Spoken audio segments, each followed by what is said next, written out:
코로나 사태로 영화들의 개봉이 줄줄이 연기되면서 몇몇 초대작 영화들을 제외하면 어떤 영화들이 개봉을 기다리고 있는지 잘 알 수도 없게 되어버렸는데요. 오늘은 코로나만 아니었다면, 개봉만 했었더라면 벌써 초대박 흥행이 됐을 법한 미개봉 신작 영화들을 소개해드리려고 합니다.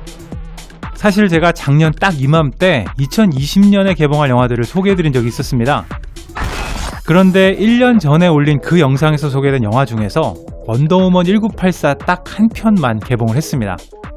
그래서 작년부터 계속 얘기가 나왔던 블랙 위도우나 분노의 질주, 007 노 타임 투 다이 같은 너무 잘 알려진 영화들은 제외하고 아직까지는 잘 알려지지 않은 조금은 개인적인 취향과 사심을 담아서 미개봉 신작들을 선정해봤습니다.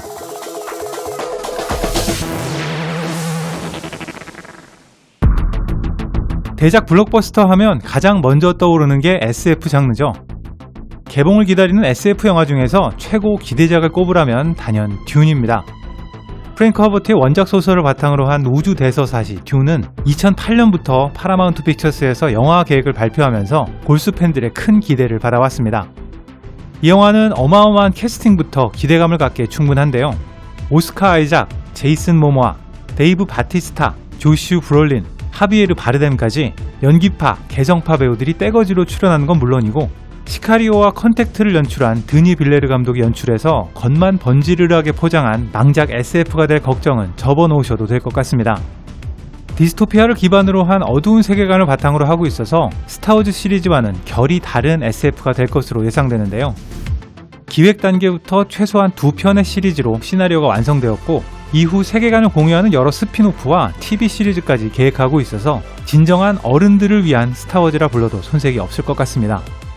듄은 원래 작년 11월 개봉 예정이었는데요. 계속 연기되어서 현재는 잠정적으로 올해 10월 개봉을 목표하고 있는 상황입니다. 1억 7천만 불이 들어간 대작 SF 영화를 과연 극장에서 볼 수 있을지 좀 더 지켜봐야 할 것 같습니다.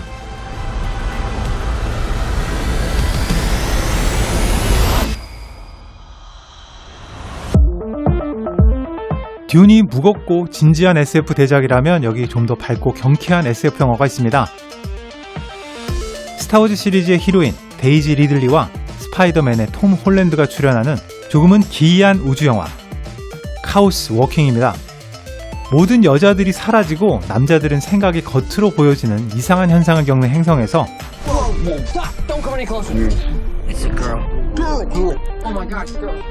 이곳에 불시착한 유일한 여자 바이올라와 그녀를 지키려는 주인공 토드의 이야기를 다루고 있는데요. 여기에 정체 모를 괴생명체들과 주인공 토드의 신비한 능력, 그리고 이 행성에 감춰진 어두운 비밀이 하나씩 드러나게 됩니다. 이 영화 역시 동명의 3부작 소설을 원작으로 하고 있고요. 제가 개인적으로 무척이나 좋아하는 엣지 오브 투마로우의 더그 라이먼 감독이 연출해서 남다른 기대를 가지고 있습니다. 아마도 3부작 소설이 원작이기 때문에 이 영화도 시리즈로 만들어지지 않을까 예상되는데요. 첫 번째 영화에서 맛배기만 보여주고 끝나는 건 아닌가 조금 걱정이 되기는 합니다. 카오스 워킹은 현재까지는 올해 3월 개봉을 목표로 하고 있는데요. 아직까지 전세계 극장 상황을 고려해 볼 때 아마도 조만간 개봉 연기 소식이 들려오지 않을까 싶습니다.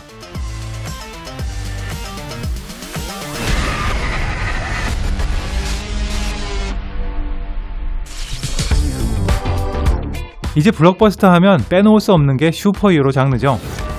일단 마블의 선두주자 블랙 위도우가 있고요. DC의 간판 스타 더 배트맨도 올해 개봉이 예정되어 있습니다. 마블도 DC도 아닌 어중간한 위치의 소니에서 스파이더맨과 세계관을 공유하는 모비어스도 촬영을 마친 상태인데요. 그런데 신작은 아니지만 개인적으로 가장 기대되는 슈퍼히어로 영화가 한 편 있습니다. 바로 저스티스 리그 감독판입니다. 개인적인 사정으로 연출에서 물러났던 잭 스나이더가 공개적으로 조스 웨던이 마무리한 저스티스 리그를 혹독히 비판하면서 자신의 비전을 100% 담은 감독판을 공개하겠다고 선언했었죠. I would destroy the movie. I would set it on fire before I would use a single frame that I did not photograph. That is a fucking hard fact. HBO 맥스 독점으로 공개될 이번 감독판은 잭 스나이더의 말에 따르면 우리가 봤던 저스티스 리그와는 전혀 다른 영화가 될 것이라 장담했습니다. 예고편에 공개된 장면들만 봐도 기존 극장판에는 없었던 장면과 설정이 가득하고요.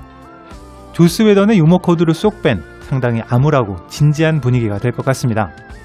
DC의 팬들 사이에서는 이 예고편에 공개된 장면만으로도 이미 수많은 가설들이 쏟아지고 있는데요.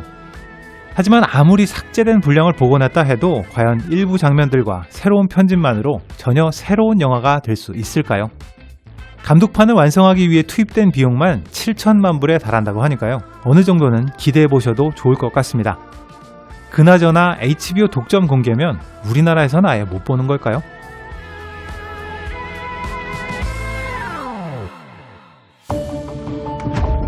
개인적으로 공포 장르의 팬은 아니지만 나름 기대되는 영화들이 종종 있습니다. 그 중에서 1순위는 콰이어트 플레이스 파트 2입니다. 1편은 SF와 스릴러, 공포 장르까지 어우르는 무척 독특하고 신선한 세계관뿐만 아니라 에밀리 블런트의 연기, 실제 남편인 존 크레신스키의 연출까지 나무랄 데가 없는 영화였습니다. 1편이 주인공 가족의 이야기에 초점을 맞춘 일종의 폐쇄 공포에 중심을 뒀었다면 2편의 이야기는 외계인 침공으로 달라진 바깥 세상과 그 속의 사람들의 이야기로 확장되면서 세계관 자체도 영화의 스케일도 훨씬 커질 것으로 예상됩니다.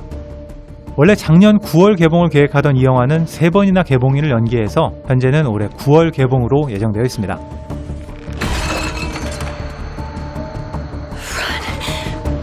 이번 영화는 처음 예고편을 보고 상당히 의외였던 영화입니다.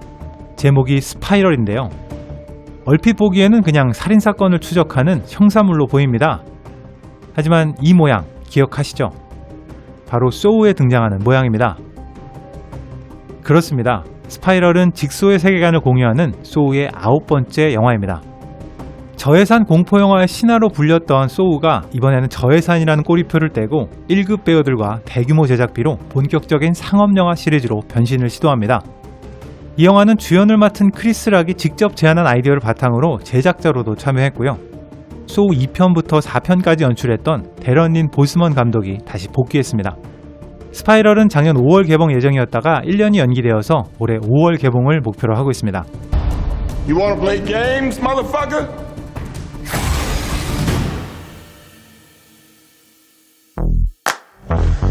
마지막으로 소개해드릴 영화는 전적으로 저의 개인적인 취향이라 할 수 있습니다.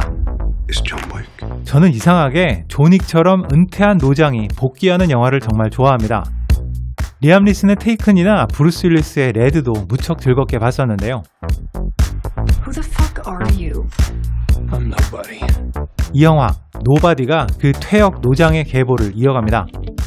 집에 도둑이 들어도 제대로 골프채 한번 휘두르지 못하는 소심한 가장. 하지만 사실 그에게는 가족을 지키기 위해서 위험한 세계를 떠났던 숨겨진 과거가 있었습니다.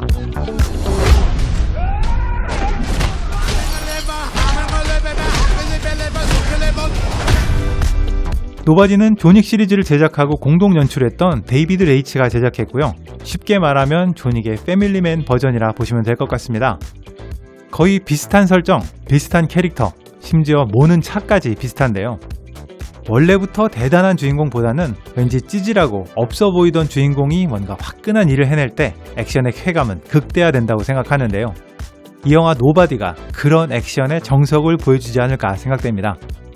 노바디는 작년 8월 개봉 예정이었다가 여러 번 개봉을 연기해서 현재는 올해 4월 개봉이 예정되어 있습니다.